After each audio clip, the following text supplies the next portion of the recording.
pagi cerah, secerah hati dan semangatku agar bisa seharian tidur di rumah.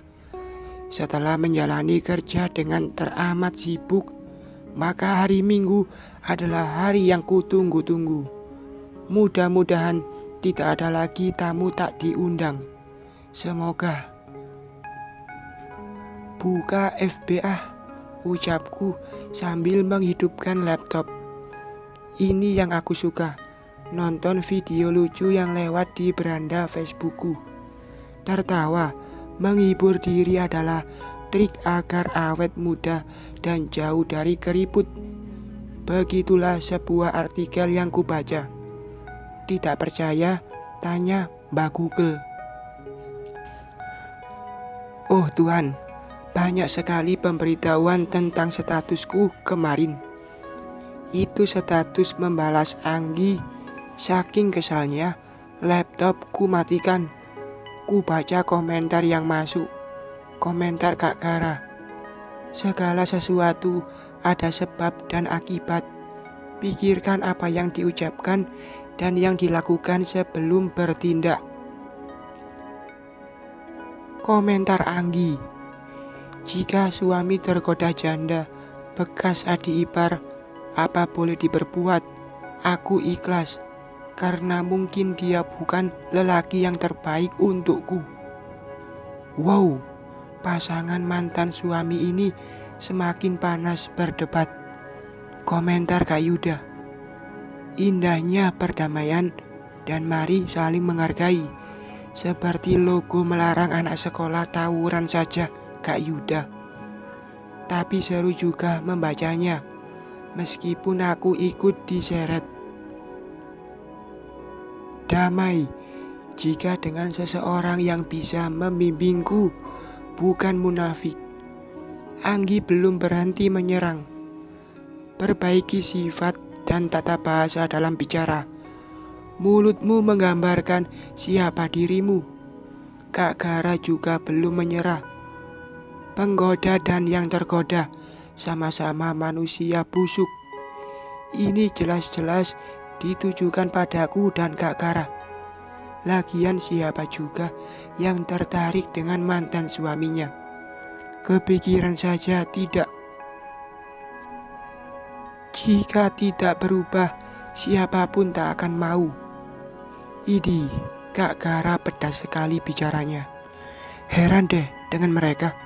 Ini media sosial, siapapun bisa baca. Kenapa aku yang malu?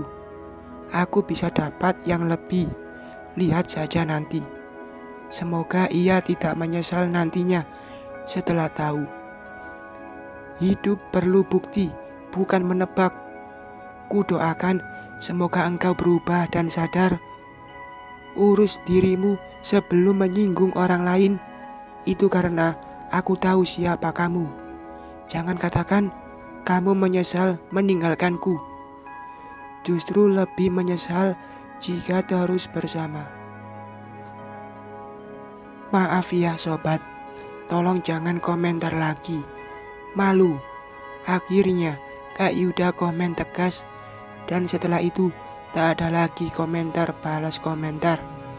Ku beri emoticon jempol di komentar Kak Yuda karena bentuk menyukai kata-katanya. Tersenyum sendiri setelah membaca komentar itu. Seharusnya Anggi harus lebih dewasa dalam bersikap. Tapi sepertinya ia mudah emosi dan juga pendendam. Untung aku segera jauh darinya. Mandi dan luluran. Hari Minggu ku gunakan merawat diri. Berhubung belum gajian, putih telur bisa jadi masker wajah. Untuk urusan rambut, ku gunakan daun lidah buaya. Itulah kenapa rambutku hitam terawat tanpa ke salon, kataku. Waduh, gimana caranya nih? Gumam Kak Murni sambil terduduk di depanku. Kenapa Kak? Tanyaku sambil mengeringkan rambut dengan handuk. Setelah selesai mandi, itu Din, atap di kamar kakak bocor. Siang kemarin hujan, dan air berlinang di lantai. Keluh Kak Murni. Sudah panggil tukang untuk perbaikinya Kak. Sudah, tapi nggak datang-datang. Kira-kira siapa ya yang bisa perbaiki? Bocornya parah Kak. Nggak juga, hanya lubang sebesar kelereng. Biar ku perbaiki. Lagian hanya sedikit, jawabku semangat. Bukan tanpa sebab.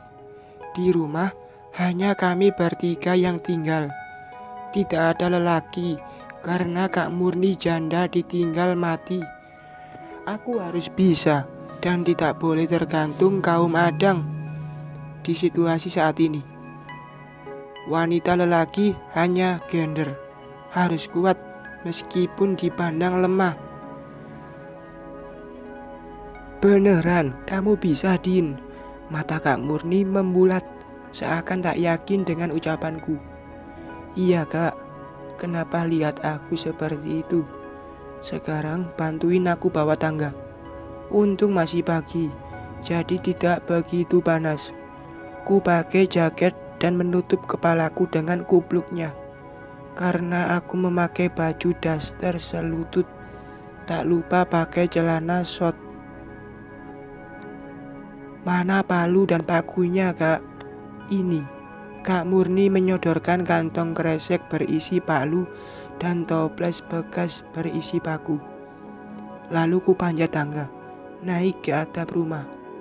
Hati-hati Din, teriak Kak Murni dari bawah. Iya, tenang aja Kak, jawabku. Setelah sampai di atas atap, ku lihat seng bocor yang dibilang Kak Murni. Ternyata sengnya tergeser dan mungkin karena angin kencang. Ku tarik, lalu memakunya. Tidak ada yang sulit jika ada kemauan. Di dalam rumah, Pov Kak Murni. Ma, tante Dinda mana? Tanya Mia saat aku sedang menggoreng ikan. Ada di atas, jawabku menunjuk ke atap. Kok di atas? Ngapain, Ma? Perbaiki atap bocor. Kenapa cari tante Dinda? Tanyaku balik. Tadi tante Dinda mau ajarin menggambar Barbie, Ma. Tunggu tante selesai ya. Ya, Ma. Lalu Mia berlalu dari dapur ke depan. Ku teruskan masak sambil mencuci piring kotor yang tak banyak. Rutinitas ringan karena tidak seberat yang dikerjakan Dinda sekarang. Sekitar 5 menit berlalu. Mama, Mia menghampiriku lagi di dapur. Ya, jawabku sambil meletakkan piring bersih di rak piring. Ada tamu bawa kue banyak. Ku palingkan mata ke Mia. Siapa? Enggak tahu. Tapi bawa kue banyak. Terus ada buah-buahan juga, jawab Mia semangat. Tamu? Perasaan aku tidak menunggu tamu. Atau jangan-jangan teman kantor Dinda. Atau lagi mungkin mantan ibu mertuanya. Karena hanya itu kemungkinan yang datang. Ayo ke depan, ucapku. Lalu mematikan kompor dan melangkah keluar.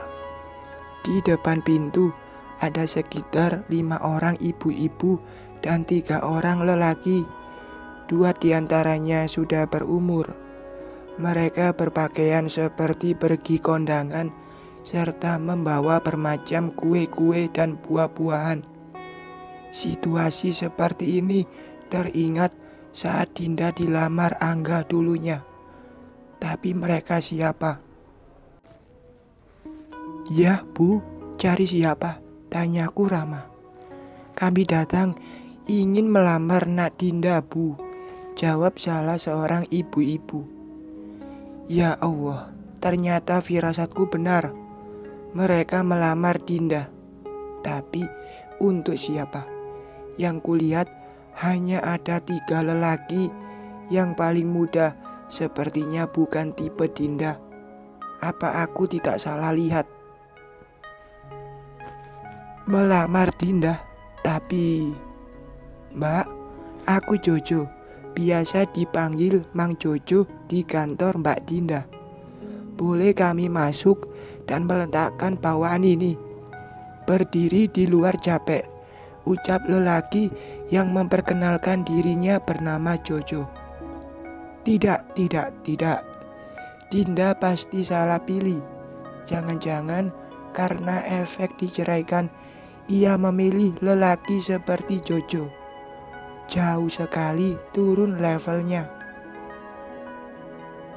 Oh, maaf mas, silahkan masuk. Silahkan masuk bu, ucapku beranjak dari pintu. Mereka masuk dan meletakkan bawaan mereka di meja, lalu duduk. Bu, maaf, ini lamaran beneran untuk adik saya, Dinda. Ku tanya lagi untuk memastikan. Semenjak Dinda diceraikan, banyak kejadian tak terduga. Mulai dari Gara, Anggi, Angga, Anggi ataupun Yuda. Dan sekarang, oh tidak, ia bernama Jojo. Baru kali ini aku melihatnya. Dinda pun tak pernah cerita. Iya, kami utusan membawa seserahan lamaran, jawab ibu yang lainnya. Maksudnya begini bu, Mas Jojo siapanya Dinda ya? Aku tergagap karena melihat calon suami Dinda. Oh, aku mbak, aku Jojo, kerja di kantor Mbak Dinda kerja.